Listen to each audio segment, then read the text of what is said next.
Good morning, everybody. Man alive, I cannot tell you how excited I am that we are going through the book of Ecclesiastes. So, quick question though. How many of you have actually read the book of Ecclesiastes? Be honest. Okay, pretty good crowd. How many of you studied the book of Ecclesiastes? Gone real deep. Okay, a lot of hands just went down. How many of you understand the book of Ecclesiastes?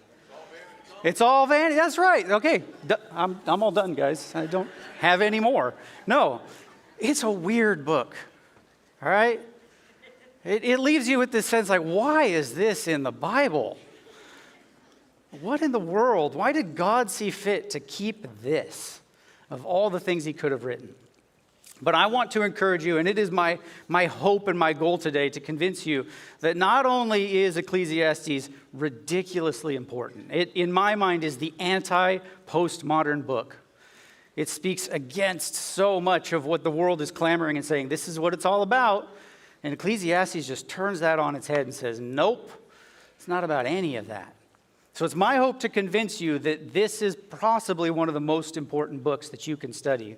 It's not in the Bible by accident. God doesn't work that way. He has preserved it in the canon for us. And it's not just a depressing version of Proverbs, okay? It's actually a surprisingly hopeful book. And so what I'm going to do today is lay a groundwork for how to read the book of Ecclesiastes so that as we go through this study, you're on the lookout for, okay, yes, that squares with my experience. That makes sense. I affirm what Solomon just said there. And hopefully you'll start to notice, wait, that's actually true. That actually points to God. That's actually looking beyond just what we can observe here on the earth. Ecclesiastes, I liken it to a foghorn that's blowing through the mists of life's distractions. You're near the coast and it's foggy and it's saying, hey, there are rocks ahead. And what we ultimately find is that clarity comes from Christ.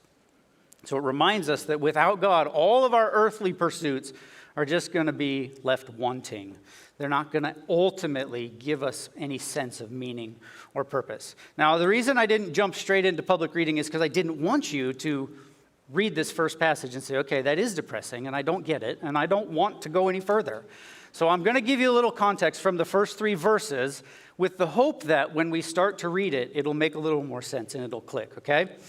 So the first thing we have is in verse 1 is the words of the preacher, the son of David, the king in Jerusalem, okay? So we're not actually given the name of the writer. We're given this title, preacher. And that word is kohelet in Hebrew. Brock can fill me in on how to actually pronounce that later. He's taken Hebrew. But it's this idea of the collector or the one who assembles people together in this case. And interestingly, that gets translated in the Greek Septuagint, the Greek version of the Old Testament, as Ecclesiastes, which, if that sounds familiar, its root word is ecclesia, which in the New Testament is used for the church, right? But most literally, that word just means the gathering or the assembly, right? So this is the one who speaks to, who teaches, who preaches to the assembly of the people. That's where this title comes from.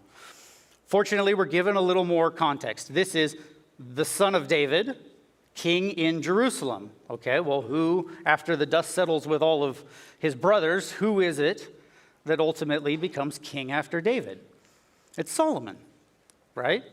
So he seems like a likely character. We see that confirmed or affirmed in chapter 2. Now, if you jump ahead, it says in 2:9 through 10, so I became great and surpassed all who were before me in Jerusalem. Also, my wisdom remained with me, and whatever my eyes desired, I did not keep them from. Okay? Well, if you go to 1 Kings, you see that almost verbatim. 1 Kings 10:23. Thus King Solomon excelled all the kings of the earth in riches and in wisdom. And just to give you some clarity, when we're talking riches, it's estimated that at the time of Solomon, he was bringing in about $2 billion, roughly in today's dollars, of revenue for the nation of Israel, which in an agrarian society is mind-boggling money, okay? It says that in his days, silver was as stone. It was so common. The nation was insanely wealthy during his reign. But it also says, if you go and you see, he goes to make sacrifices to the Lord, and God comes to him in a dream and says, "What do you want, Solomon?" And Solomon says, "I'll take wisdom. I don't know how to lead these people." He's a young kid at this point. He's probably a teenager. And God says, "Great. That's a good answer. Because you asked for wisdom, I'll give you all of that wealth as well." So this squares very well with the life of Solomon. Not sure why he's not named. There's a lot of speculation on that. Maybe it's somebody writing, this is later in his life, and somebody's a scribe writing this down. Maybe it's someone who was in his court reflecting on his life. There's a lot of potential answers. But the one thing that we can be certain of is it's meant to be read from his perspective. These sayings are meant to be understood as if Solomon spoke them.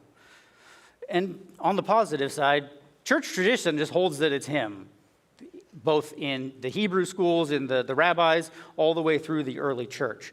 So we're going to speak that way. We're going to use Solomon's name.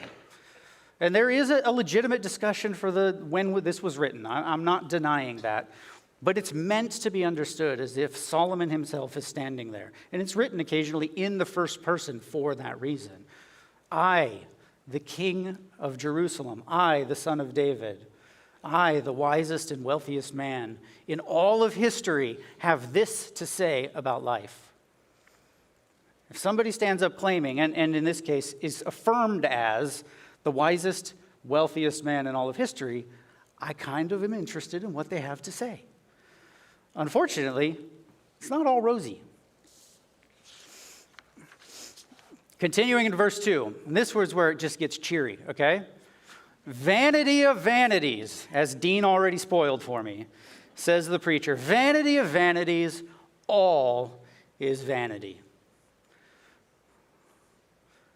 What in the world do you do with that? That term that's used as vanity is a fun little term. It's called hebel. It's used in 3 different ways in the Old Testament. It's used as vanity in some passages, and that's the most common translation. Besides, in the newer translations, you'll see meaningless a lot of the time. And it's vanity not in the sense of vain conceit, right? It's not looking in the mirror and thinking, "Boy, I look good today." It's not, "You're so vain." That's not the point. It's in that sense of futility, right? It's that, man, despite all their effort, it was in vain. It didn't work out. That went really poorly. The other way it's used is as vapor or breath. And this is actually the most literal translation of this word. You'll see it used in Psalms that way. Psalm 144:4, "Man is like a breath. His days are like a passing shadow." Life is brief.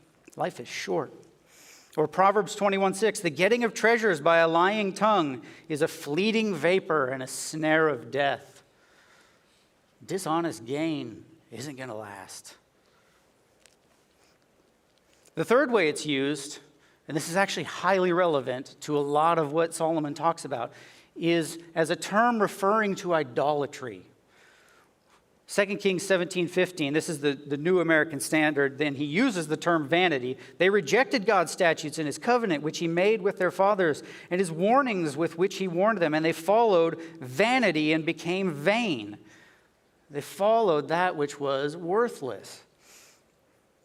They went after the nations which surrounded them, concerning which the Lord had commanded them not to do like them. In the ESV, it uses this in the sense of false idols. They went after false idols, and they were therefore false. Right? So it's a word that carries with it a lot of context. Unfortunately, I don't think meaningless captures the use of this word very well. Because do you really look at life and say, okay, all of this is just meaningless? Are we all just a bunch of nihilists? I hope not. But even the preacher doesn't use it that way. I'm only going to go to one passage. If we jump ahead to verse 8:14. "There is a vanity that takes place on earth, that there are righteous people to whom it happens according to the deeds of the wicked, and there are wicked people to whom it happens according to the deeds of the righteous. I said, this also is vanity." Are you ready to say that the righteous being punished in this life or having a bad life and the unrighteous having a good life is meaningless? I don't think any of us would say that's meaningless. I think all of us would say that's horribly absurd. Because if we're really honest, what we want is karma, right up until it's applied to us, right? We have this expectation, and especially in Jewish culture, that I do the right things, so life should go well. That person does the wrong thing, so their life should be terrible. But that's not reality. And that incongruity is all over in life. That's what Solomon is speaking to. Life is a vapor. There's no substance in this at the end of the day if all you look at is what's going on around us, right? It's incomprehensible. It's not meaningless. It's irritating. It's frustrating. It's a mystery sometimes. And he drives that point even further home. He uses a method to make it kind of like an exclamation point at the end of a sentence for us. And you see Jesus do this. You see the prophets do it. They'll say, truly, truly, right? Oh, listen up. He's really trying to make a point. He does this with Hebel. Hebel, Hebelim. Vanity of vanities. Vapor of vapors. I liken it to on that first fall morning, right? You walk outside, whew, it's crisp. And you see your breath, and it's gone. Hebel, Hebelim. The thinnest of vapors. He's daring us to reach out and try to take hold of it and try to make sense of it. As fast as this life comes, it seems like it goes. As a parent whose kids are getting older, it feels like yesterday I was chasing them around the house in diapers. And now we're having conversations about college. That's absurd.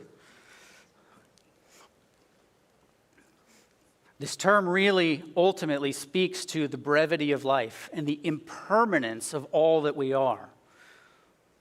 Our lives have no ultimate lasting effect, if we're really honest with ourselves. They might make a monument to me, but eventually somebody's going to come behind and tear that down. Right? I might build a great house, but the termites are going to get it eventually. This life is short. It's fleeting. And we can relate with this. It feels like the good times are over way too fast. And then in verse 3, we have another one of the primary themes. What does man gain by all the toil at which he toils under the sun? That word gain is yithron in Hebrew. And it speaks to, used in a financial sense, profit, right? What does a man profit? What does life profit him? But in a more general sense, it just means benefit. What is the benefit of all my toil? And especially, what is the lasting benefit? I go to work day after day after day, and what do they expect? They expect me to go to work day after day after day. I don't get to show up once and then I'm set. I got to keep putting the work in. And that word toil is used often to refer to labor or work, but really it's a verb that means to exert oneself, right? So it can be not just physical labor, but even mental labor, emotional, whatever. Any sort of effort that you put into this life. He's asking of what benefit are all my efforts? But then there's a really, really important clarifier there on the end. Under the sun. And I think this is probably where most people misunderstand Ecclesiastes. As they come to it expecting it to read like other books in the Bible, especially the other wisdom literature, which you read it and it's okay, do this and then that, do this and then that. And here he's saying they did this and they got that, that's backwards. But again, it's because he's not looking at vertical truths necessarily. He peppers them throughout. There are these little oases where he says, okay, honor God. That's the best you can do in this life. Eat, drink, and be merry because that's what God gave you to enjoy. But most of the time, he's looking around on this earth. and saying, what do I see? What do I see? It doesn't work out like I expected. It's a hot mess. And this is a guy whose life was as pampered as you can imagine, all right? I don't know if he had a gold toilet like Trump or whoever, but he had a gold throne that was insane. You go and read the description of the thing. It was an ivory trump that ivory wasn't good enough, covered in gold. He had like 300 shields of gold made, not because he needed them for defense, so he could hang them in a house in a totally different area. There was nothing that Solomon wanted for. So then the question becomes, he looks at, and you can read this in his life, and we'll see it throughout Ecclesiastes. He goes through all these different areas of life, and he explores everything. He explores work. He builds great houses. It's all Hebel. He has more women, more wives, 700 wives, 300 concubines. There's no shortage of physical pleasure in his home. It's all Hebel. Again, more wealth than we can imagine. It's Hebel. And even the one that sometimes is the most startling to me, he has more wisdom than any man who has ever lived. And he calls it Hebel. That's unsettling. So how do we read this book? We read it, and this is my suggestion from reading a lot of commentary on this. We read it as if Solomon's at the end of his life. He's reflecting on how he's lived. We know from Kings that he did not walk with God all the way to the end. He followed the gods of his wives. And he's reflecting on his earthly experience. Where Proverbs holds a certain optimism, Ecclesiastes tends to come from a more skeptical viewpoint. Despite all Solomon's earthly wisdom and all his earthly pursuits, something is still lacking. He had it all, he tried it all, and it was found wanting. Nothing has brought lasting satisfaction, and so he laments. That's how we should read Ecclesiastes. So with that, I'm going to ask you to stand for the public reading of God's word.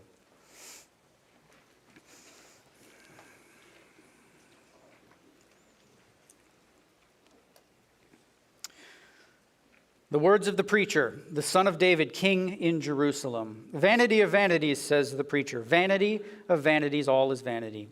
What does man gain by all the toil at which he toils under the sun? A generation goes and a generation comes, but the earth remains forever. The sun rises and the sun goes down and hastens to the place where it rises. The wind blows to the south and goes around to the north. Around and around goes the wind, and on its circuits the wind returns. All streams run to the sea, but the sea is not full. To the place where the streams flow, there they flow again. All things are full of weariness. A man cannot utter it. The eye is not satisfied with seeing, nor the ear filled with hearing. What has been is what will be, and what has been done is what will be done, and there is nothing new under the sun. Is there a thing of which it is said, see, this is new? It has already been in the ages before. There is no remembrance of the former things. Will you please pray with me? Father in heaven, you are good. I thank you for your word. As we study, reveal to us our need for you. Soften our hearts and use your word to reveal to us where we may be seeking satisfaction in the world rather than in you. Guard us against idolatry. Lead us into hope and joy as we wrestle with Solomon's difficult words. And I thank you for these difficult words. You've used real people and their real experiences to show yourself to us. And thank you most of all, Lord, for sending your Son to live in our reality, to even experience Hebel at some level as we experience it. Use this book to reveal to us our misplaced trust and turn our affections to Christ, that we may find an abundance of joy no matter what this life brings. In the precious name of Christ we pray. Amen. You may be seated. All right, so now that we've got that groundwork, he illustrates this by way of some examples from creation. Life is vanity. All of our earthly efforts lack any benefit. Look there in verse 4. A generation goes and a generation comes, but the earth remains forever. There's two cycles there. One of them, they're both Hebel, ultimately, in Solomon's opinion, but one of them is quick. There's a quick turnover. In comparison to the other, which cycles apparently indefinitely. Okay? The first is man. The generations just come and go. And in the meantime, what does the earth do? Spins on its axis around its sun. It doesn't notice. It doesn't care. Compared to the lives of men, which are so short, the earth just does its thing. It's the closest thing to lasting that we have in this passage. This is often language that is used. Here, creation is used kind of in a negative sense and viewed in a negative way, sort of. But in general, creation is looked at as something that's an example of God's wonderful, glorious, creative power and how what he has made endures. And that remains true. But it puts our lives into perspective. Whether or not I go on living, the sun's going to keep burning, the earth's going to keep spinning, and it's going to keep going around that sun. It doesn't care necessarily about our lives. And then he uses three specific illustrations from nature to drive this point home. The first is the sun rises, okay, it rises over that way, I guess, and it's going to come down over here, right? And what's it going to do tomorrow? It's going to rise over there and go over. It's going to come down over here. And the day after that, and the day after that, and the day after that. And specifically, there's one word here that's really important. That word hastens literally means to pant. It's not just that the sun is doing this. The sun itself is exhausted at this just constant motion. Creation itself is weary with the repetitive monotony of it. It's a really strange concept for our Western minds, all right? Because we don't ascribe feelings to things in this way very often. Maybe to our pets, because it's fun to make dumb voices and, make them pretend like they actually love us. At least cats are honest.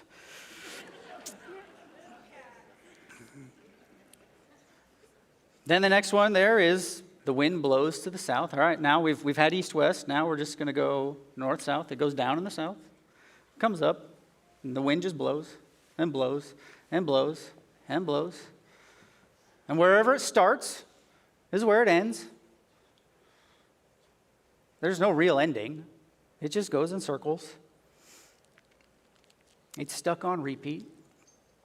And then what does he use? He uses all the streams run to the sea. The sea is not full, right? This is not a commentary on the rain cycle. I don't know that they understood that very well, right? But it stands true. The rains come up off the ocean. They come over the land. The rain falls, goes down the river, back into the ocean, evaporates into the sky, over the top, around and around and around. And the point there is especially, you'll notice, as the sea is never full.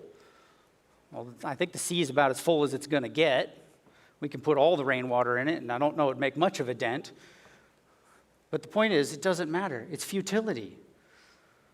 Try as they may, the rivers are never going to fill the ocean up. I'm not a runner, personally. I think running for fun is weird. And you're probably ill. You should see somebody. Trail running, maybe. I enjoy hiking. But part of what I don't like about it is it just feels like I got nowhere to go. I'm just running, right? And that's especially bad. I remember having to run the mile on the track in high school, right? Around and around and around and around. And what do you get when you stop? Nothing. More track. Just keep running. There's always more track. That's the sense here. It's just going around the track, right? And I got no disrespect for athletes who run. I I don't care. But the point is that this is like that, like a runner who just keeps running and running and running and running, and there's no end in sight. They just run lap after lap after lap. And it has no purpose. It has no gain. Not in an ultimate sense. We see Paul pick up on this theme, probably in Romans 8:20, where he says that all of creation is subject to futility.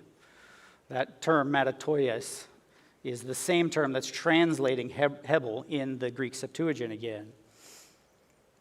He envisions creation. He's probably picking up on this theme from Ecclesiastes. He envisions creation as groaning in anticipation for the return of Christ. So what is Solomon's conclusion to this repetition? It's a real cheery, as you expected, right? Verse 8, all things are full of weariness. It's just exhausting even thinking about it. For what possible purpose does creation continue in this cycle? Why on earth does this ball of dirt continue to spin around that ball of gas? And he argues that in light of that, there's nothing to say or do. Man is left senseless at the testimony of creation. What can we say? What can we see? What can we hear that will make sense of the futility of this natural cycle just going on and on and on and on?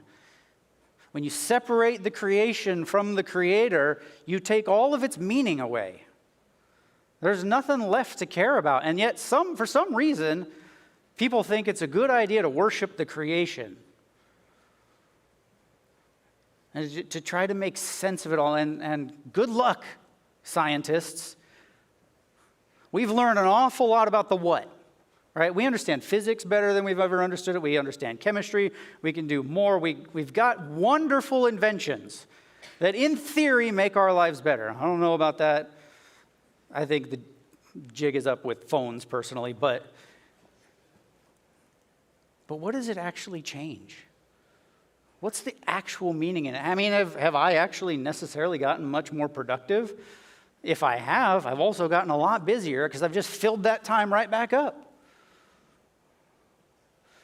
Can I honestly say that all this technology has made my life better? Air conditioning, yes. Especially in a suit on this stage. That's not necessarily what he's worried about. He's looking at this earth and just saying, why? Why does this continue? Why does this continue? There's no purpose for this. There's a second theme here in verses 9 through 11. And that's this. Novelty is an illusion. What has been is what will be, and what has been done is what will be done. There is nothing new under the sun. You might be tempted to say, yeah, no, the iPhone, that's new. Yeah, but did it change humanity in any meaningful, useful way? Or did it just reveal what's already there? Right? The electric car, that's new. That's new. Yeah, it's a play on transportation. There's going to be technological advance. That's not his point. His point is what's behind all of that, right? Solomon could probably have envisioned progress in that way. But the fundamental reality of humanity and human life is unchanged. We all still go through the same basic cycle. You're born, you live, hopefully long enough to work, to get married, to have kids. Hopefully to see them be born, get married, have kids, and then you die. And what does the next generation do? They're born. They get old enough to work. They get married, they have kids. These cycles don't change. There's nothing new in terms of humanity. Never mind the ambitions of men, the motivations at the heart of what drives us. You look back to the Roman age versus today, man has not changed in 2,000 years. We are as depraved as ever. That's Solomon's concern. There might be new technology, but it doesn't change the fundamental nature of fallen man. The cycles of man's life, the sun, the wind, and the rivers just continue to run their course in this apparently meaningless monotony. So, are you depressed yet? Good. Because if we're honest, this resonates, right? If we take a step back and say, no, I came to church to feel good today, Blake. Sorry. Life doesn't always feel good. Life is often very complicated and very hard. And we've all been through difficult seasons where the question was, when's it my turn? Right? I've put in the work. When do I get my promotion? Why is it all my friends are getting married? Why is it all my friends are having kids? Or maybe on the backside of that, why is it my marriage is falling apart? Why is it that only my kids are off the rail? I mean, it's generally not true. But sometimes we feel that. Where's my payday? And the unfortunate reality in the heart of that is you just put yourself at the center. I'm a good person. I do the right things. I go to church. Where some jerk in a gray suit tells me life sucks. I put up with that. God owes me.